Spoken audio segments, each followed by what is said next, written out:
duqa magaalada Berna ee caasimada dalka Switzerland Mr Alex ayaa kulan soo dhaweynaa xafiiskiisa kula qaatay duqa magaalada Muqdisho Mudane Cabdiraxmaan Cumar Cismaan Injineeriso kaas oo ujeedkiisu ahaa sidii loo xoojin lahaa xiriirka ku dhisan iskaashiga iyo wax wada qabsiga labada caasimadood ee Muqdisho iyo Berna. kulanka labada mas'uul oo waqti dheer qaatay ayaa isku afgartay in la hormariyo qorshayaasha ay ka wada hadleen dowladda hoose ee Muqdisho iyo dowladda hoose ee Berna.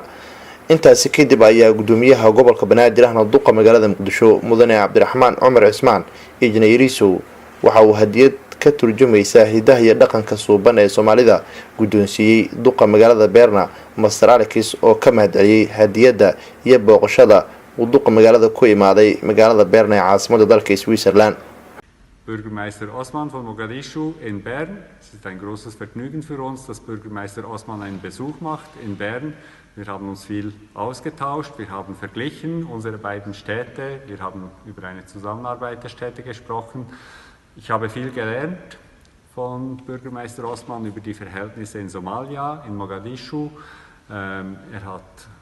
uns erklären können, dass es eine positive Entwicklung gibt in Somalia, in Mogadischu, dass der Terrorismus überwunden werden kann und dass sich die Verhältnisse normalisieren in Richtung einer zivilisierten, demokratischen Gesellschaft, was uns sehr duqa magaalada Muqdisho Mudane Cabdiraxmaan Cumar Cismaan Injineeriso ayaa faahfaahiyay waxyaabaha ay ka wada hadleen isaga iyo duqa caasimada Switzerland ee Berna. waxaan aad ugu faraxsanahay in duqa magaalada Bern ee caasimada dalka Switzerland uu nagu soo dhaweeyay xafiiskiisa oo aan marti u ahayn runtiina aad uga mahadcelinayno sida uu noo soo dhaweeyay isla markaana warbixin ka siinay xaaladda Muqdisho iyo horumarka aan sameynayno maalin walba waxaanan ku heshiinay in labada caasimadood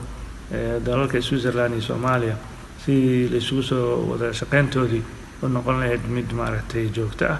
isla markaana aan ka wada shaqeyn doono arrimo badan waxaan ku casuunay magaalada Muqdisho isagana naga aqbalay inuu imaan doono marka runtii aad iyo aad ugu faraxsanahay la kulanka duqa magaalada sida cajiibka ah oo heerka sare